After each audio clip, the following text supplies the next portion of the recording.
नमस्कार विद्वान साथियों, दिव्यांश एजुकेशन चैनल पर आपका हार्दिक स्वागत है। विद्वान साथियों, मंजिल यूं ही नहीं मिलती राही को, मंजिल यूं ही नहीं मिलती राही को, दिल में जुनून सा जगाना पड़ता है, दिल में जुनून सा जगाना पड़ता है। किसी ने चिड़िया से पूछा कि आशियाना कैसे बनता है। चिड़िया मधुर स्वर में बोलती है, बोले कि तिनका तिनका उठाना पड़ता है। विद्वान साथियों, अपन भी तिनका तिनका उठा के एक दिन निश्चित रूप से अपनी जो भी मंजिल है उसको निश्चित डेफिनेटली प्राप्त कर लेंगे।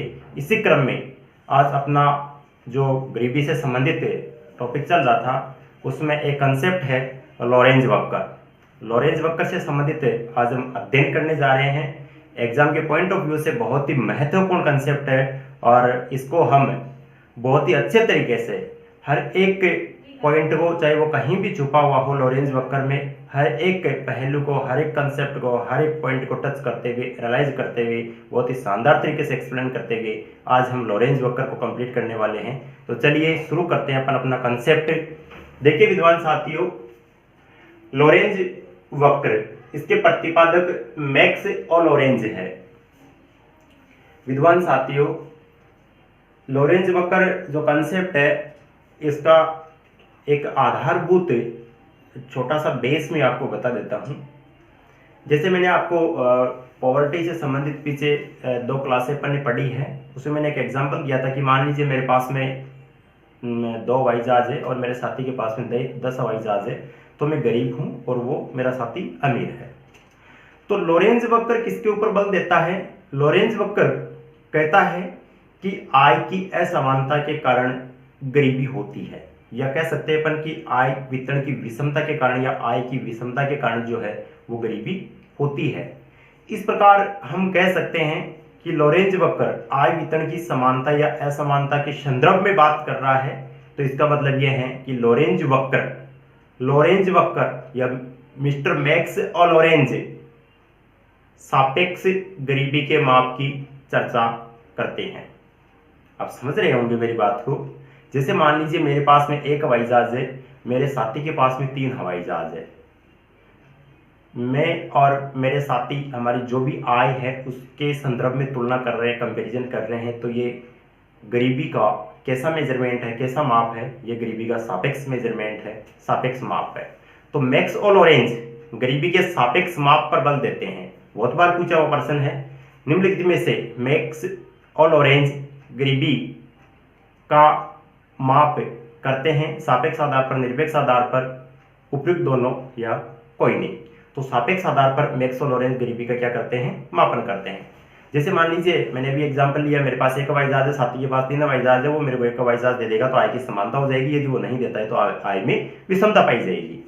तो देखिए विद्वान साथियों, लॉरेंज वक्र प्रतिपादक मैक्स और लॉरेंज है और 1905 में ये भी प्रश्न पूछा हुआ है। हर एक कंसेप्ट को मैं आपको बहुत ही अच्छे से एनालाइज करूंगा। जहां जहां से प्रश्न पूछा गया है पिछली परीक्षाओं में, उसके पॉइंट ऑफ व्यू से मैं आपको इंडिकेट करता जाऊंगा। तो आप इसको थोड़ा सा ध्यान में रखें।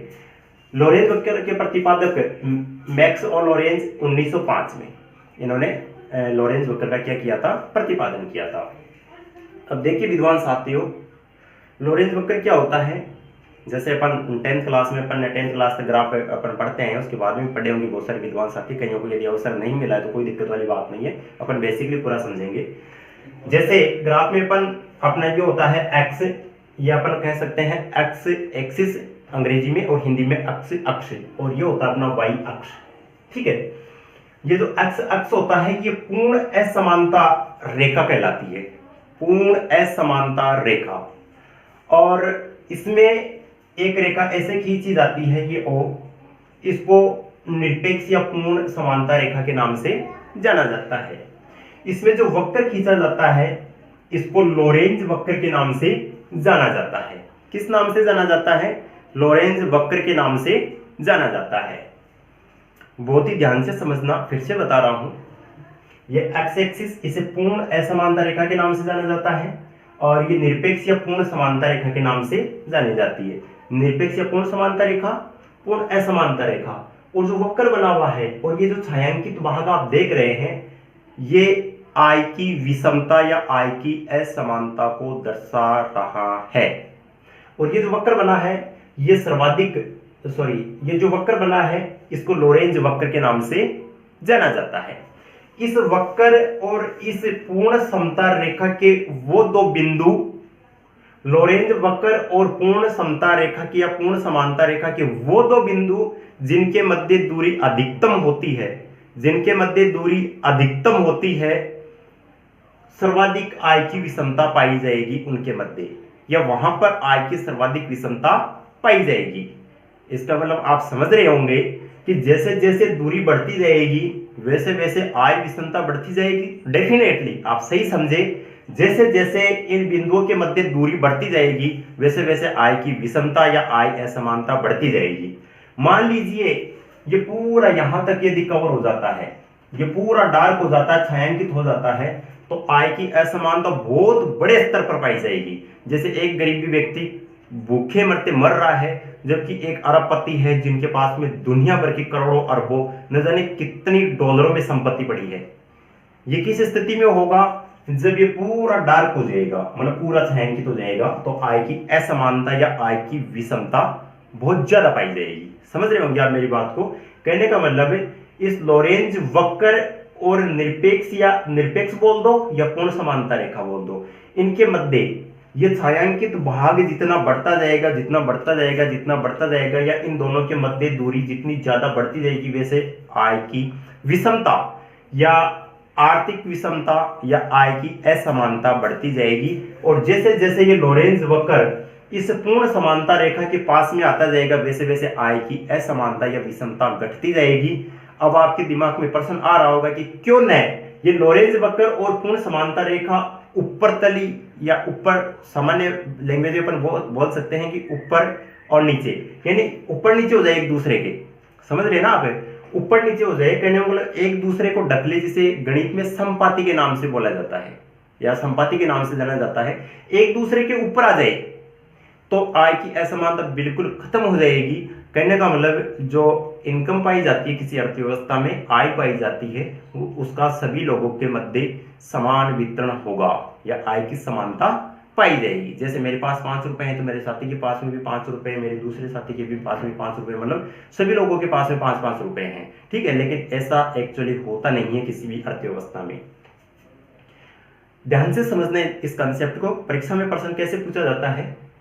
यदि लोरेंज वक्र पूर्ण समानता रेखा से दूर हटता जाता है तो निम्नलिखित में से विकल्प नंबर 1 दे दिया आय समानता बढ़ेगी, 2 नंबर दे दिया आय समानता घटेगी, आय विषमता बढ़ेगी, आय विषमता घटेगी। इस प्रकार के विकल्प देकर प्रश्न पूछा जाता है। तो लोरेंज वक्र जैसे जैसे पूर्ण समानता रेखा से दूर होता जाएगा वैसे वैसे आय की असमानता या आय की विषमता बढ़ती जाएगी। जैसे जैसे पास में आएगा वैसे वैसे आय की असमानता या आय की विषमता घटती जाएगी। अब ध्यान रखना, लोरेंज वक्र कभी भी पूर्ण समानता रेखा के नीचे नहीं जा सकता और कभी भी पूर्ण समता रेखा को लांघ कर ऊपर नहीं जा सकता। समझ रहे होंगे ना आप? एकदम देसी भाषा में एकदम आपको बहुत ही अच्छे तरीके से मेरी तरफ से मैक्सिमम देकर आपको समझाने की कोशिश कर रहा हूं, आपके समझ में आ गया होगा ये।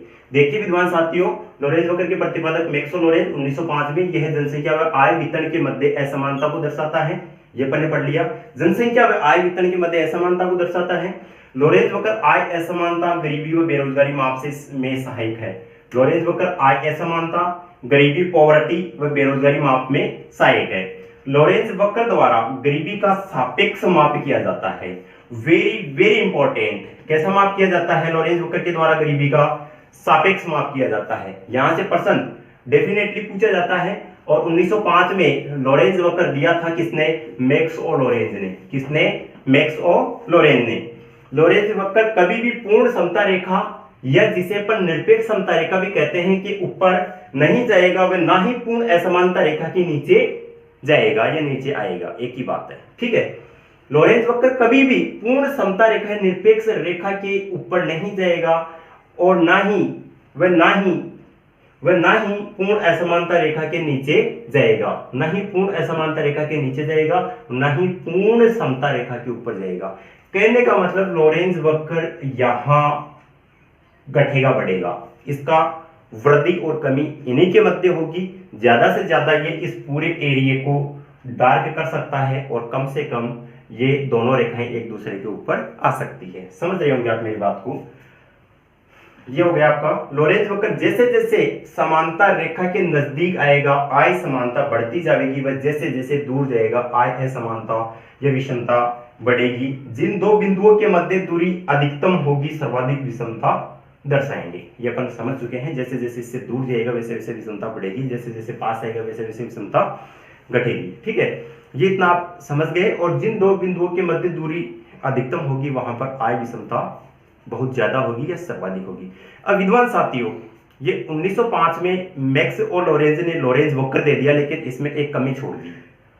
कमी तो अक्सर जो भी काम करता है मनुष्य उसमें रहती आई है। उसके बाद में आगे जैसे इनोवेशन होता है, नए आविष्कार होते हैं, आवश्यकता आविष्कार की जननी होती है, वैसे वैसे मतलब अपनी आवश्यकता अनुसार आगे अपन और रिसर्च करते जाते हैं और उसमें बहुत सारी चीजें ऐड होती जाती है। वैसे उसी प्रकार कोरेडो गिन्नी ने कहा 1912 में कि मिस्टर लोरेंज वक्र ने लोरेंज वक्र का प्रतिपादन तो कर दिया, लेकिन इसमें गणितीय कैलकुलेशन कैसे होगी, गणितीय गणना कैसे होगी, उसके बारे में कुछ नहीं समझाया। तो कोरेडो गिन्नी ने 1912 में इसी लोरेंज वक्र के ऊपर एक अध्ययन करके उसका गणितीय मेजरमेंट कैसे करते हैं, गणितीय रूप में कैसे प्रतिपादित करते हैं, कैसे प्रदर्शित करते हैं, गरीबी का मापन कैसे करते हैं, आय विषमता समानता इसको कैसे रिप्रेजेंट करते हैं, उसके संदर्भ में एक अपना छोटा सा कंसेप्ट और दिया था। उसके संदर्भ में अब अपन चर्चा करने जा रहे हैं। तो देखिए नेक्स्ट अपना कोरेडो गिन्नी गुणांक। तो लोरेंज वक्र का प्रतिपादन 1905 में मैक्स लोरेंज ने किया और इसका गणितीय निरूपण या गणितीय रूप से गणना करने का जो कार्य है वो गिन्नी गुणांक ने किया इसके ऊपर 1912 में। इसके बारे में अपन चर्चा कर रहे थे।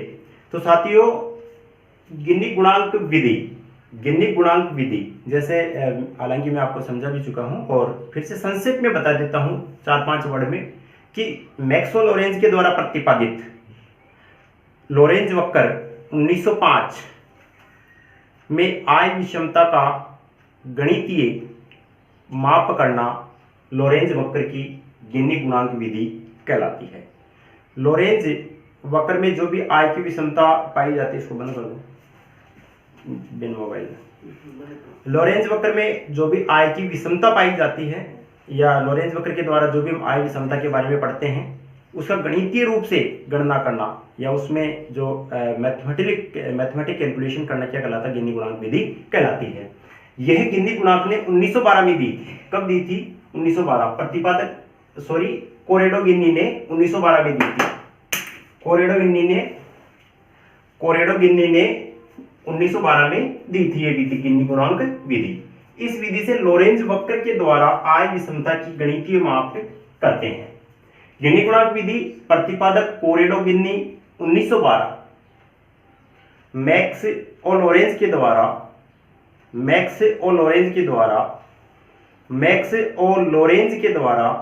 लोरेंज वक्र 1905 में दिया गया था।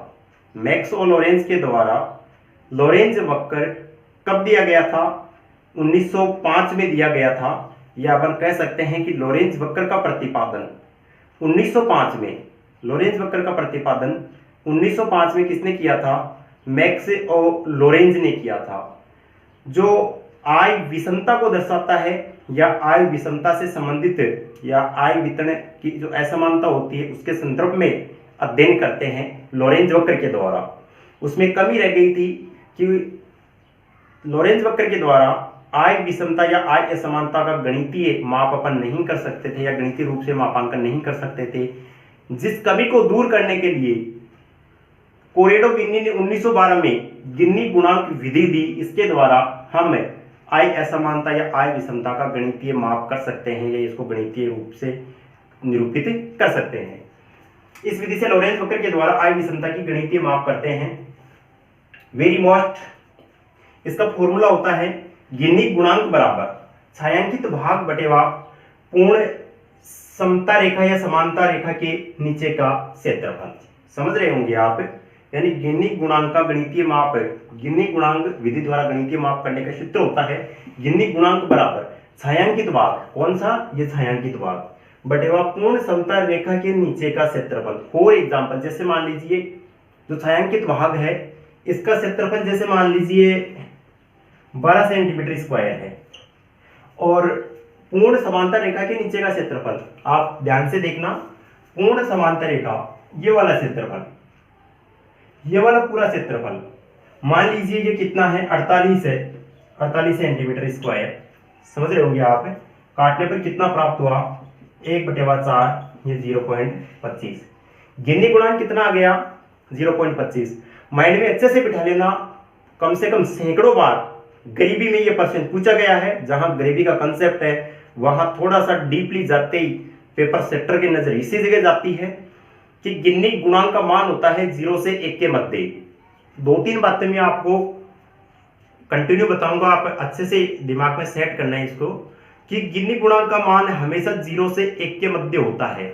0 से 1 के मध्य ही होगा, यानी 0 से नीचे तो जा नहीं सकता। 0 से नीचे क्यों नहीं जाएगा, जैसे मान लीजिए ये लोरेंज वक्र यहाँ आ गया, दोनों रेखाएं ऊपर नीचे आ गई, तो छायांकित भाग का क्षेत्रफल कितना जाएगा, 0, और नीचे जो कुछ भी हो, चाहे 48 हो तो 0 आएगा। यही हो सकता है ना, तो 0 से नीचे नहीं जा सकता कभी भी माइनस में। और 0 से ऊपर कितना जा सकता है, जैसे अपन ने चर्चा की है कि ये पूरा क्षेत्र छायांकित हो जाता है। तो मान लीजिए पूरा क्षेत्र छायांकित हो गया, तो इस छायांकित भाग का क्षेत्रफल कितना हो गया, 48 सेंटीमीटर स्क्वायर, और पूर्ण समता रेखा के नीचे का पूर्ण क्षेत्रफल वही 48 सेंटीमीटर स्क्वायर आ जाएगा। काट के कितना आ जाएगा, 1 आ जाएगा। तो गिननी गुणांक का मान हमेशा 0 और 1 के मध्य होगा। 0 से जैसे जैसे गिननी गुणांक का मान बढ़ता जाएगा वैसे वैसे आय विषमता बढ़ती जाएगी। 0 से गिननी गुणांक का मान बढ़ने से मतलब है कि छायांकित भाग का क्षेत्रफल बढ़ रहा है, इसीलिए 0 से गिननी गुणांक का गणितीय मान बढ़ रहा है। जैसे जैसे बढ़ेगा आय विषमता बढ़ेगी, जैसे जैसे घटेगा आय विषमता घटेगी। अब आप मुझे बताइए कि 0.5 है, इस स्थिति में गिननी गुणांक का मान 0.5 है, इस स्थिति में आय विषमता ज्यादा है या गिननी गुणांक का मान 1 है, तो इस स्थिति में आय विषमता ज्यादा है। गिननी गुणांक का मान यदि 1 है तो आय विषमता ज्यादा है। 1 से जैसे जैसे नीचे आएंगे वैसे वैसे आय विषमता घटेगी। 0 से जैसे जैसे ऊपर जाएंगे वैसे वैसे आय विषमता बढ़ेगी। उम्मीद करता हूं बहुत अच्छे से आप ये समझ में आ गया होगा। कुछ इंपॉर्टेंट पॉइंट है, गिननी गुणांक का मान 0 से 1 के मध्य होगा। यहां पूर्ण समांता रेखा आय की पूर्ण समानता, ये पूर्ण समांता रेखा आय की पूर्ण समानता व पूर्ण असमानता रेखा आय की पूर्ण असमानता या आय की विषमता को दर्शाता है। प्रश्न ये भी पूछा जा सकता है कि लोरेंज वक्र में आय की पूर्ण असमानता रेखा दिखाई जाती है एक्स एक्स पर, वाई एक्स पर, या फिर लोरेंज वक्र के मध्य में, या डी दे दिया उपयुक्त में से कोई नहीं या कहीं भी। ठीक है, ऐसा प्रश्न भी पूछा जाता है। तो ये पूर्ण असमानता रेखा एक्स एक्सिस पे एक्स में है या एक्स एक्सिस पे है, और ये निरपेक्ष पूर्ण असमानता रेखा लोरेंज वक्र के, ये जो आप जैसा कि ग्राफ में या आकृति में देख रहे हैं। ठीक है, पूर्ण असमानता रेखा एक्स एक्सिस पे दिखाई जाएगी और निरपेक्ष और पूर्ण समानता रेखा लोरेंज वक्र के मध्य में जो दिखाई गई है, जैसा कि आप देख रहे हैं। गिननी गुणांक में 0 आय की पूर्ण समानता व 1 पूर्ण विषमता को दर्शाता है। जैसे जैसे 0 से ऊपर मान बढ़ेगा, जैसा कि अपन ने चर्चा की है, आय विषमता बढ़ेगी वह घटने पर घटेगी। समझ गए होंगे आप गरीबी क्या है, सापेक्ष गरीबी क्या होती है, निरपेक्ष गरीबी क्या होती है, सामाजिक कारण क्या होते हैं, आर्थिक कारण क्या होते हैं। वाई के अलग समिति है, लकड़ा वाला समिति है, 1989 रिपोर्ट 1993 में दी, और एनएसओ है, विश्व बैंक है। इसके अलावा नीति आयोग है, 1 जनवरी 2015 से गरीबी के माप के लिए या गणना करने के लिए कार्य कर रहा है। और इसके अलावा अपना जो लोरेंज वक्र है, मैक्सवेल लोरेंज के द्वारा 1905 में दिया गया था, और इसमें जो गणितीय निरूपण या गणितीय माप से संबंधित कंसेप्ट कोरेडो गिन्नी ने 1912 में दिया था।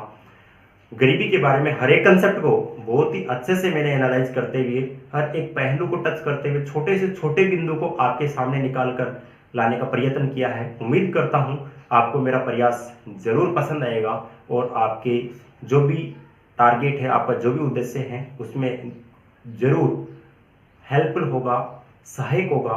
आप वीडियो को शेयर करें, चैनल को सब्सक्राइब करें, लाइक करें, और अपने विद्वान साथियों को भी इस मुहिम में जोड़ें, तथा आप सभी लोगों को उज्जवल भविष्य की बहुत बहुत शुभकामनाएं। धन्यवाद।